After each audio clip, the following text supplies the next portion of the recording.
আমি এখানে একটু দাঁড়াবো, জায়গাটা ধরে রাখবেন। একজন পাঠক ছিলেন, আছে উনি, রত্নসুন্দর ওনার নাম, জৈন ধর্মের। উনি 19 বছর বয়সে গুরু দীক্ষা গ্রহণ করে সন্ন্যাসী হয়েছে, মারোয়ারি ঘরের সন্তান। আমার সাথে দেখা হয়েছিল ওনার, ওনাকে জিজ্ঞাসা করেছি, বলে আমার এই 55 বছর বয়স, আমি কোনোদিন পয়সা স্পর্শ করি নাই, এখনো মোবাইল আমি স্পর্শ করি না। আমার পার্শ্বদরা আছে, শিষ্য সামন্তরা আছে, ওরাই সব ব্যবহার করে। উনি প্রসঙ্গটা বলেছিলেন যে আমাকে জিজ্ঞাসা করছে একদিন কোনো একজন শিক্ষিত ছেলে, একটা যুবক ছেলে, বলছে বাবাজি বলুন তো, মহাতেরা গুরুজনরা ধুতি কাপড় কেন পরে? রত্ন সুন্দরজি মনে মনে ভাবলেন, আজব প্রশ্ন, ধুতি কাপড় কেন পরে? একটা বেশ, একটা বেশ মানুষকে একটা দেশে নিয়ে যায়। মায়েরা মায়ের পূজায় যখন আসে তখন কিন্তু অন্য শাড়ি পরে আসে, মায়ের মতন। বাংলা মায়ের কত সুন্দর লাল পেরে শাড়ি, সাদা শুভ্র বসনে, মনটাও যেন কেমন একদম প্রফুল্লিত হয়ে যায়। একটা বেশ। বলে না, সঠিকভাবে উত্তর দেবেন, কারণ আমি এ যুগের ছেলে, এডুকেটেড ছেলে। রত্ন সুন্দরজি উত্তর দিচ্ছেন, আপনারা শ্রবণ করুন। বলছে ধুতিতে কতগুলো বস্তু লুকানো আছে। সেটা কি? ধুতির কলার নাই, কলার। যেমন জামায় কলার আছে, ধুতিতে কপ নাই, হাতে যেখানে যেটা থাকে না, তো কপ বলে টেইলাররা, কপ বলে তো এটাকে কপ। জামায় পিছনে একটা আবরণ থাকে, পাইপেন বলে ওটাকে। জামায় দুটো পকেট থাকে। বলে ধুতিতে এই বস্তুগুলো নাই। এই কলারটা হলো অহংকারের প্রতীক। যখনই মানুষ ক্রোধান্বিত হয় তখন বলে আমি তোকে একটু দেখে নেব। আর এই যে হাতাটা জামার, এটাও একটা ক্রোধের প্রতীক। কারোর সাথে ঝগড়া বাঁধলে আগে হাতাটা গোছায়, কিন্তু ধুতিতে তো আর হাতা নাই, হাতা গোছানো যায় না।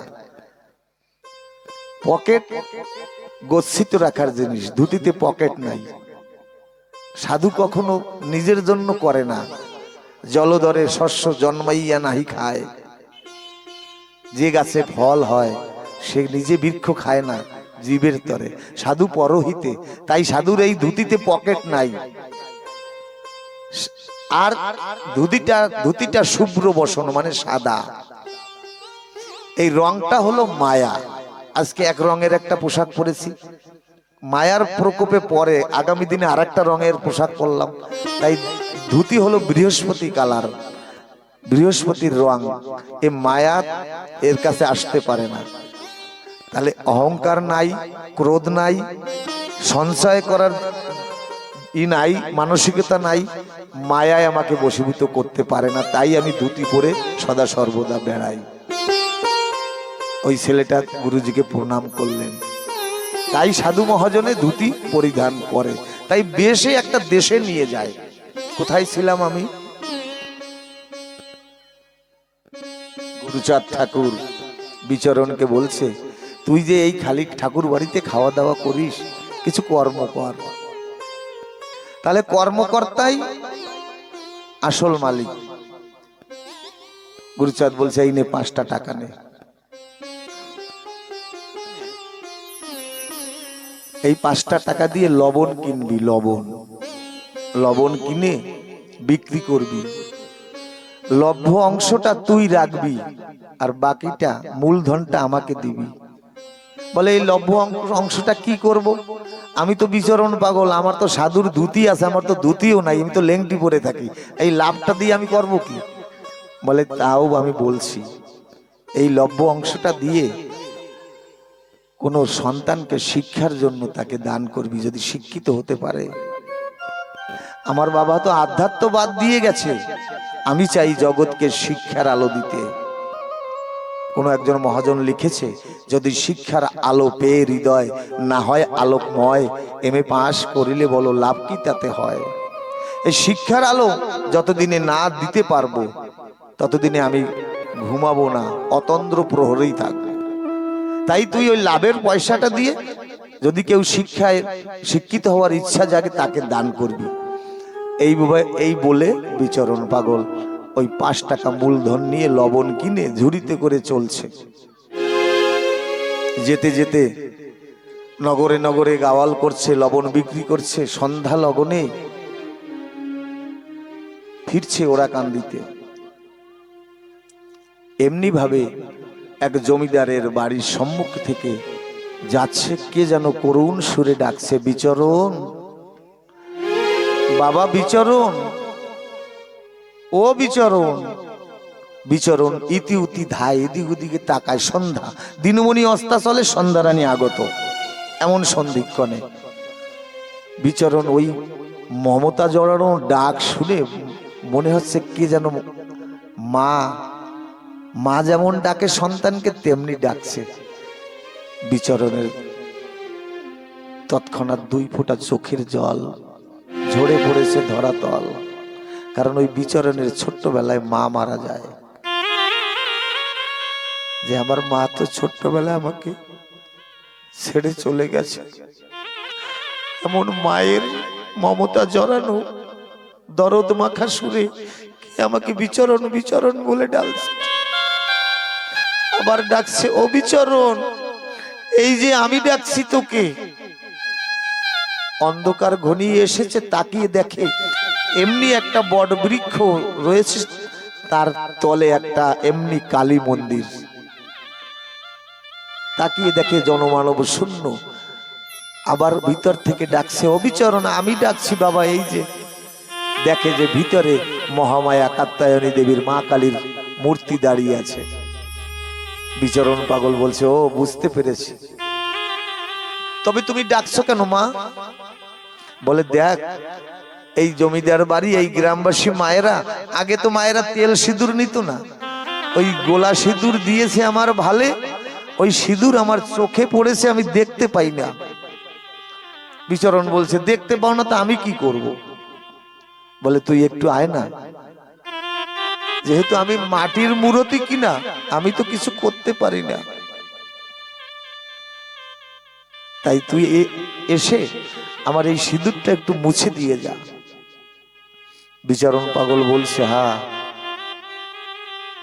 গিয়ে দেখে দরজায় তালা মারা, মন্দিরের দরজা বন্ধ। বলে, এখন কি করি? বলে, ওই জালনাটা রয়েছে, গাছের একটা ডাল ভেঙে এনে একটু দূর থেকে ওই ডালটা দিয়ে আমার সেই সিঁদুরটা একটু মুছে দিয়ে যা বাবা। বিচরণ পাগল মনে মনে ভাবলো, তাই ডাল ভেঙে অমনি ওই সিঁদুর মুছতে গিয়ে জোরে একটা ধাক্কা লেগেছে, ওই মায়ের মুন্ডটা ভেঙে পড়ে গেছে।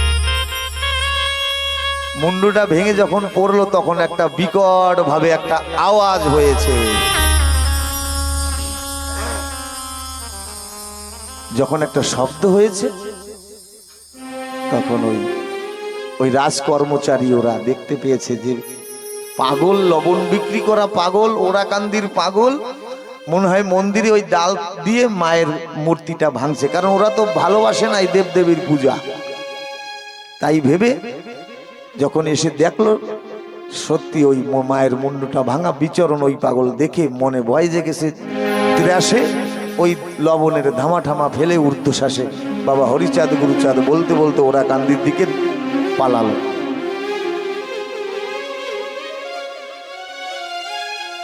যেতে যেতে বিচরণ পাগল মনে মনে ভাবছে, সত্যি মা, আমার জীবনের গোনা কটা দিন তো সব চলে গেল, আমার তো বেলা চলে গেল। আমার ছোট্টবেলায় মা মারা গেছে, আমাকে তো কোলে কেউ নেয়নি। মাতৃকোলের কি স্বাদ আমি কোনোদিন পাইনি। ওই রাস্তায় আসতে আসতে গাইছে, বেলা গেল সন্ধ্যা হলো, এবার আমায় নেমা কোলে। বেলা গেল সন্ধ্যা হলো, এবার আমায় নেমা কোলে। এমন সময় বল দেখি মা, এমন সময় বল দেখি মা, কে কার ছেলে রাখে দূরে, বেলা গেল সন্ধ্যা হলো, এবার আমায় নেমা কোলে।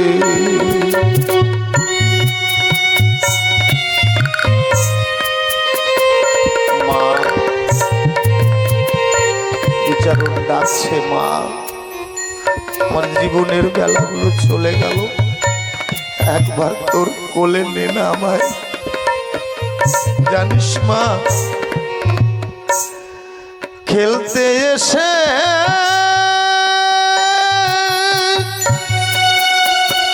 মায়ার খেলা,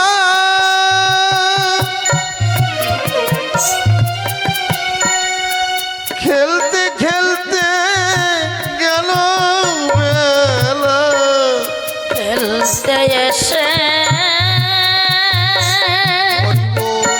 মায়ার খেলা, খেলতে খেলতে গেল বেলা।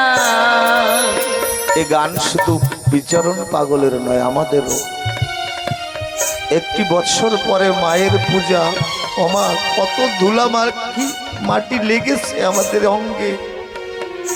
এই মায়ার খেলা খেলতে এসে কত না খেলা খেলেছি, মায়া দিয়ে পুতুল সাজিয়ে ঘর সাজিয়েছি। যেদিন মহাকাল এসে ডাক দিবে, তখন এই সাজানো সংসার আদরের পুত্র সন্তান ফেলে সকল ফেলে মহাকালের ডাকে রওনা হতে হবে।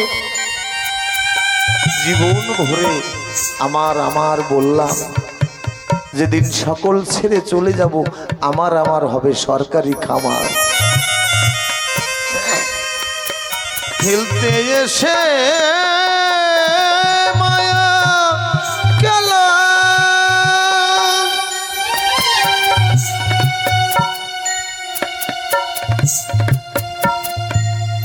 ঘুরিয়ে গেল জীবন বেলা, ধুলা মাটি লেগেছে মা, ধুলা মাটি, ধুলা মাটি লেগেছে মা, মুছিয়ে দে মা, মুছিয়ে দে মা তোরা সোলে। একবার মা মুছে দে না,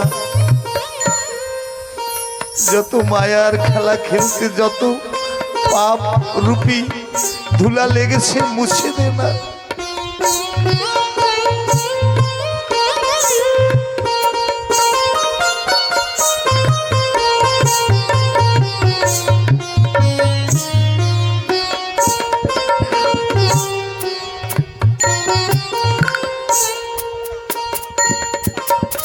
বিচারণ পাগল গান গাইছে, ওড়াকান্দি পৌঁছে গিয়েছে। গুরুচাঁদ ঠাকুরকে প্রণাম করে বলছে, বাবা আজকে মোটামুটি বেঁচে এসেছি, যদি ওরা আমাকে ধরতে পারতো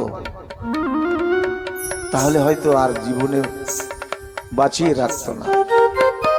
গুরুচাঁদ ঠাকুর বলছে, ওঠ, দাঁড়া, যে চরণে এসেছিস এই মুহূর্তে সেই চরণে আবার চলে যাবি।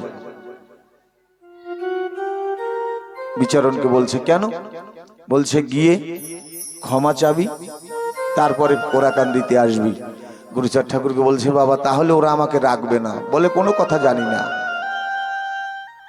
গুরুচাঁদের আজ্ঞা শিরোধার্য করে বিচরণ পাগল আবার ওই রাতে রওনা হয়েছে।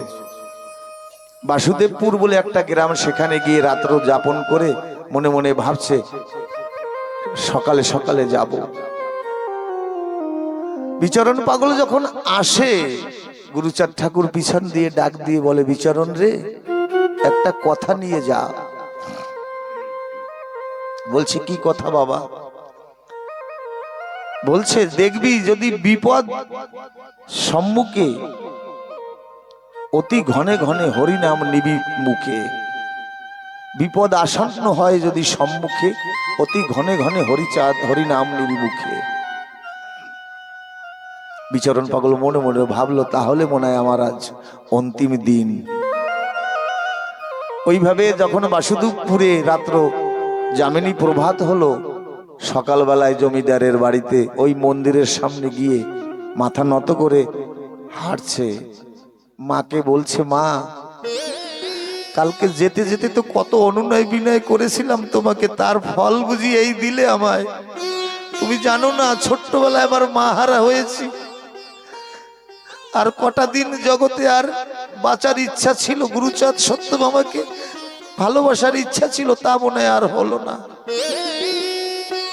এই আর্তনাদ যখন জানাচ্ছে, ওই জমিদারের কর্মচারীগণ সকলে দর্শন করেছে, হই হুল্লোড় করে বলছে ওই এসেছে, ওই এসেছে, পাগল এসেছে, ওকে ধর, ওকে ধর।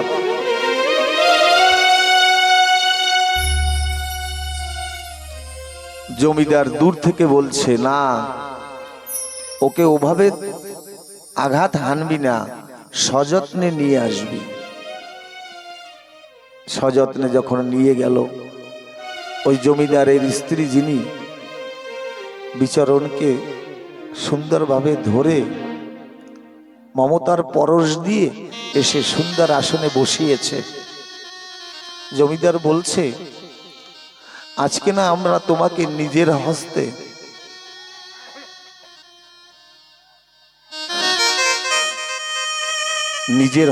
নিজের সন্তানকে যেভাবে গাত্র স্নান করায়, আমরা তোমাকে সেইভাবে পুতু পবিত্র করে স্নান করাবো।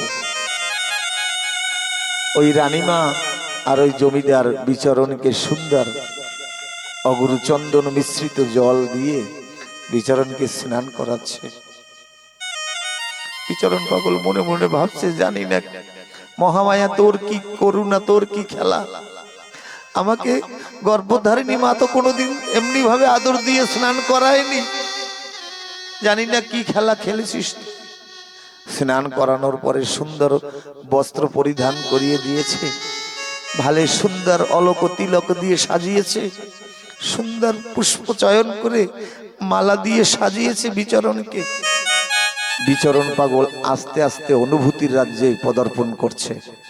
মনে মনে ভাবছে তাহলে মনে হয় সত্যি আমার শেষ দিন আগত।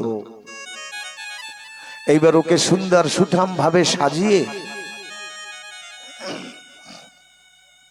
সুন্দর শঙ্খ প্রদীপ জ্বালিয়ে বরণডালা সাজিয়ে ওকে নিয়ে এসেছে মন্দির প্রাঙ্গণে।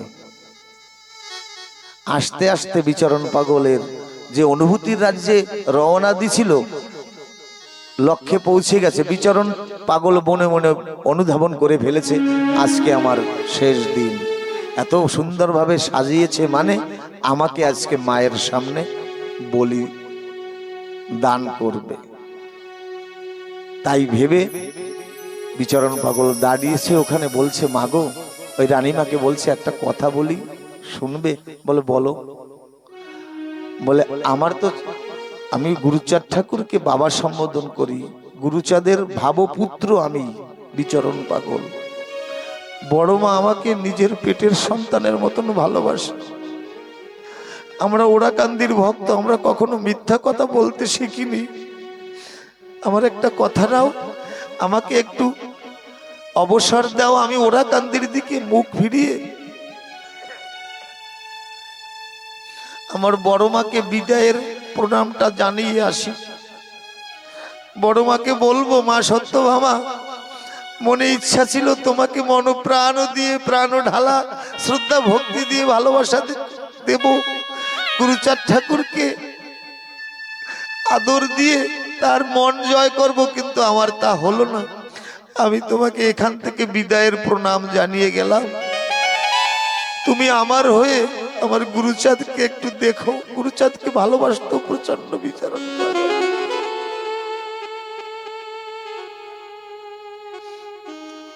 বলছে না, কোন এক মহাজন লিখেছে, বিদায় বেলা অন্য নদী, এই মিনতি নিও আমার হয়ে শ্যামের কুঞ্জে সাজের প্রদীপ দিও। বিচারণ পাগল সত্যভামাকে বলছে, বড় মা, কে গুরুচাঁদকে তামাক সাজিয়ে দিবে?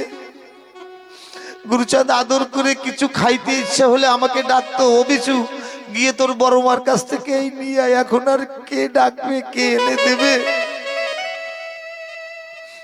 কতটা ভালোবাসতো বিচারণ পাগল।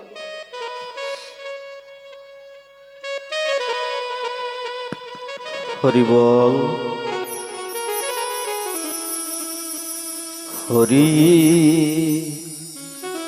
হরি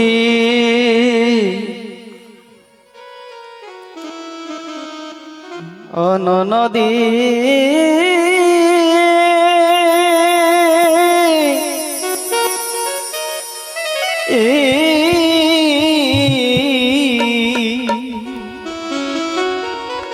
জাফি যা ঘরে বলছে, এই বলে প্রণাম জানিয়ে, বিদায়ের প্রণাম জানিয়ে মন্দিরের সম্মুখে এসেছে বিচারণ পাগল। সুন্দরভাবে পরিপাটি করে বিচারণকে বসতে দিয়েছে। বিচারণ পাগল বলছে, আচ্ছা বলো এইবার কি? এইবার জমিদার আর ওই রানীমা বিচারণের সম্মুখে দাঁড়িয়ে করজোরে বলছে, পাগল তুমি জানো, কালকে অপরাহ্নে তুমি যখন মায়ের মুন্ডুটা ভেঙে দিয়ে চলে গিয়েছো, সেই ওই রাত্রেই মা প্রকট হয়েছে। প্রকট হয়ে বলছে, জমিদার, ও জমিদার, এতকাল তোর বংশকে আমি রক্ষা করেছি, তুই ভেবেছিস নাকি আমি তোকে শেষের দিনে পার করব? না, তোকে শেষের দিনে আমি পার করতে পারবো না। তবে এতদিন আমি কেন প্রকট হইনি জানিস? এতদিন তোর এই মায়ের মন্দিরের সম্মুখে কোন শুদ্ধ নিষ্ঠ হরিভক্তের চরণ ধুলি পড়েনি। আজকে আমার এই মন্দিরের সম্মুখে একজন হরিভক্তের চরণ ধুলি পড়েছে, তাই আমি প্রকট হয়েছি। বল বল মন হরিচাঁদ গুরুচাঁদ আনন্দে হরিধ্বনি বল মন, ভক্তের মনোবাসনা পূর্ণত্বে হরিবল হরিবল হরিবল। বলছে, মা প্রকট হয়ে শিয়রে বসে আমাকে আশীর্বাদ করে বলছে, তুই বড় ধন্য, যে হরিভক্তের পদরেণু পেয়ে আমি, যে হরিভক্তের আগমনে আমি মহাশক্তি আদ্যাশক্তি মহামায়া কালী আমি প্রস্ফুটিত বা আমি প্রকাশ হয়েছি। আমার কথা নেই জমিদার, ওই পাগলকে এনে যত্ন করে তাকে যদি সেবা শুশ্রূষা দিয়ে তার চরণ দুটি ধরে যদি বলিস, পাগল শেষের দিনে যেদিন এই ভবলীলা সাঙ্গ হবে, আমার কথা নিয়ে পাগল সেই দিনে তুমি কৃপা করে আমাকে, আমাদের এই সকল মানবকে তুমি ভবনদী পার করে নিয়ে যেও। হরিবল হরিবল এই শেষের দিনের সম্বল ওই পাগলের কাছে তুই চেয়ে নিবি। জমিদার কাঁদছে, রানীমা কাঁদছে। আগে জানতাম না ওরাকান্দির হরিভক্ত এত শক্ত, কোনোদিন জানতাম না যে সেই হরিভক্ত যদি তার চরণ ধুলি পরে আদ্যাশক্তি মহামায়া প্রকাশ হতে পারে।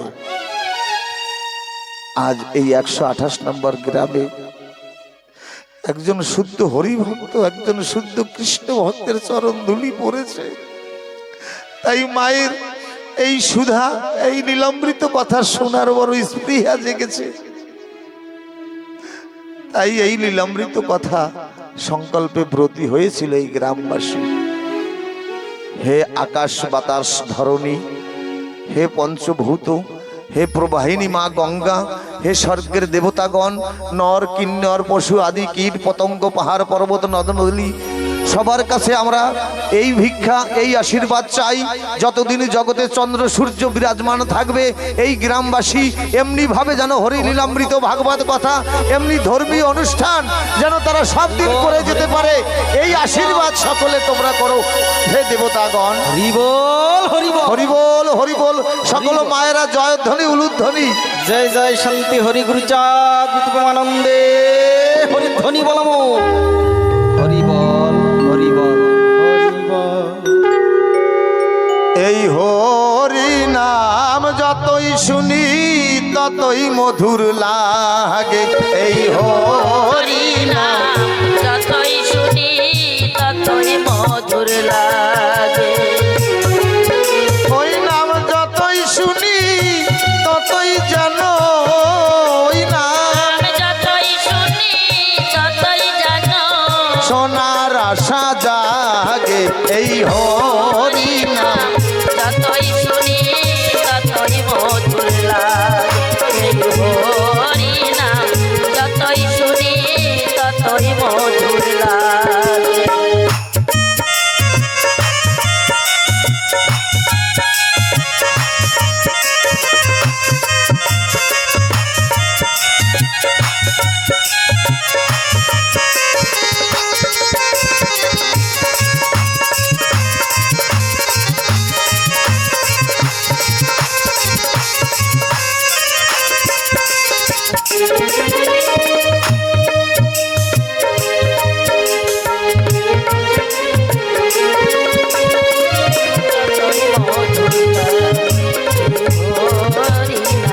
যতই শুনি ততই মধুর লাগে।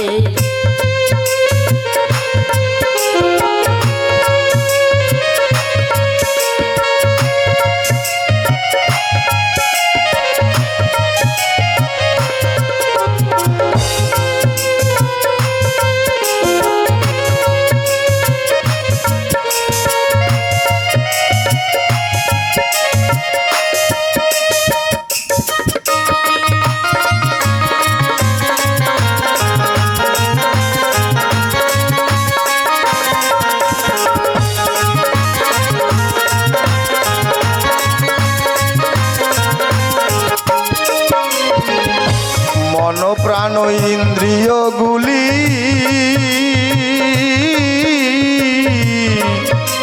আমার নাচে যেন হরি বলি।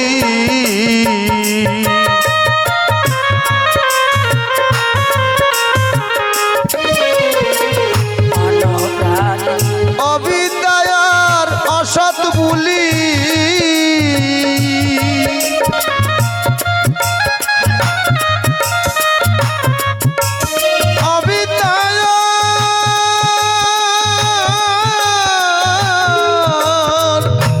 অবিদ্যার অসৎ বুলি ভয়ে যেন ভাগে, এই হরি নাম যতই শুনি ততই মধুর লাগে।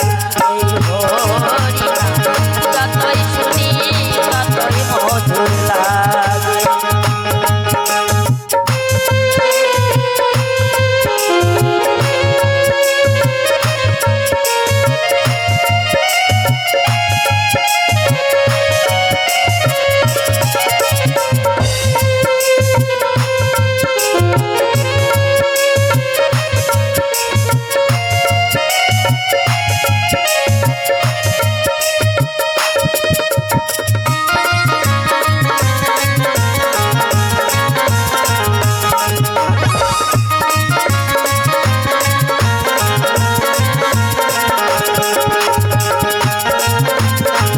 হরিবল হরিবল।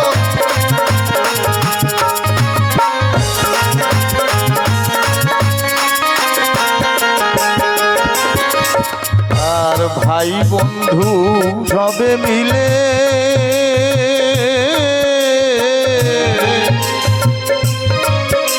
একদিন নাম দিও মোর করণ ও মূলে।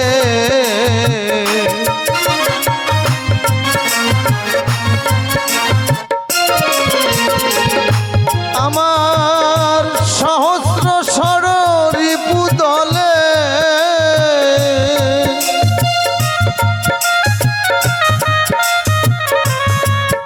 আমার সহস্র সর রিপু দলে ভয়ে যেন ভাগে। এই হরি নাম যতই শুনি ততই মধুর লাগে। এই হরি নাম যতই শুনি ততই মধুর লাগে।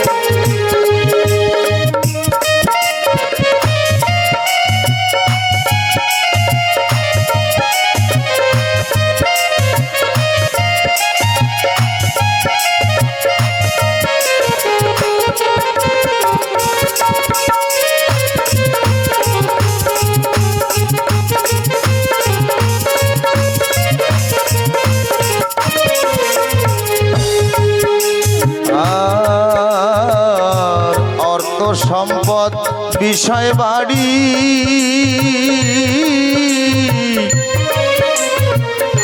সকল ফেলে দিতে হবে পারি।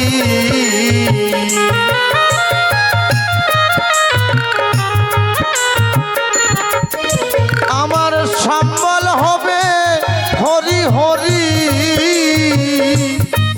আমার সম্বল হবে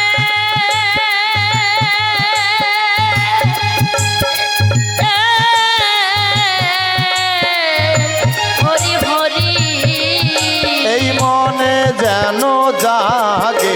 এই হরি নাম যতই শুনি ততই মধুর লাগে। এই হরি নাম যতই শুনি ততই মধুর লাগে।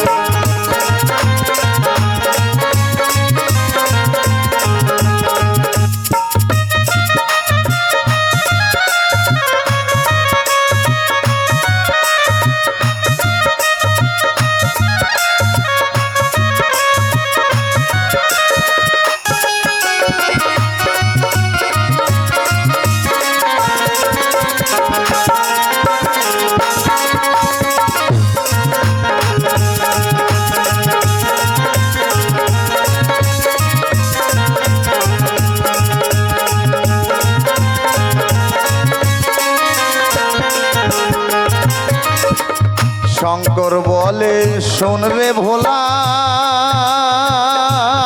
শ্রীবাস বয়ে যায় তোর পারের বেলা।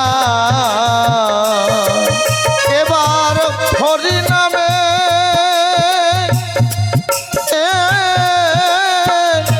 বান্ধব ভেলা। হরি নামে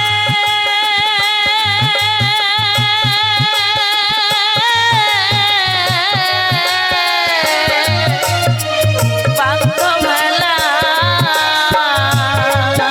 এই থেকে সাধু সঙ্গে এই হরি নাম যতই শুনি ততই মধুর লাগে। এই হরি নাম যতই শুনি ততই মধুর লাগে। এই হরি নাম যতই শুনি ততই মধুর লাগে। এই হরি নাম যতই শুনি ততই মধুর লাগে। লাগে। জয় জয় শান্তি হরি প্রেমানন্দে হরিধ্বনি বলমূল।